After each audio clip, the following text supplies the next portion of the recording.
విజయమే నీకు మరింత ఎక్కువగా నీకు అన్ని విధాలుగా ప్రతి ఒక్కటి తెలిసి వచ్చేలాగా చేస్తుంది. తరువాత నువ్వు సులభంగా నీకు కావలసినవన్నీ కూడా నువ్వు అందిపుచ్చుకోవచ్చు.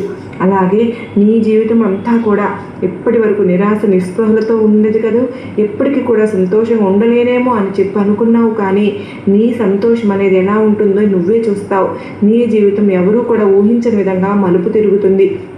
అంటే నిజమేనా, వీళ్ళైనా ఇలా మారిపోయారు, వీళ్ళ జీవితం ఏంటి ఇంత బ్రహ్మాండంగా ఉంది, ఏం జరిగింది, ఇంతలో ఏదో ఆశ్చర్యంగా వీరి జీవితం ఇంత మంచిగా మారిపోవడానికి కలిగినటువంటి కారణం ఏమిటి అని చెప్పి నిన్ను ఎవరైతే అవహేళన చేశారో, ఎవరైతే నిన్ను చేదరించుకున్నారో, ఎక్కడైతే నిన్ను వారందరూ ముక్కును వేలేసుకునేలాగా నీ జీవితం అద్భుతంగా ఉంటుంది.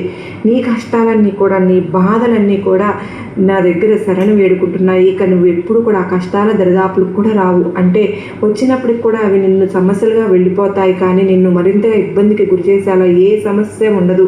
ఈ దుర్గమ్మను నువ్వు నమ్ముకున్నావు, ఎంత సంతోషకరమైనటువంటి జీవితాన్ని అయితే రావాలి, అంతకు రెట్టింపు ఆనందాన్ని నీ జీవితంలో తప్పకుండా నింపుతాను. నన్ను నమ్ము. చూడమ్మా, ఒక్కసారి నీ చుట్టూ ఉన్నటువంటి కొంతమందిని గమనించు. అంటే ఎంతోమంది పేదవారు ఉన్నారు, అలాగే వికలాంగులు కూడా ఉన్నారు, అనాథలు ఉన్నారు. అలాగే వారందరిలో ఏదో ఒక లోపం అనేది ఉంది కదా, కనుక వారు ఇంత కష్టాలను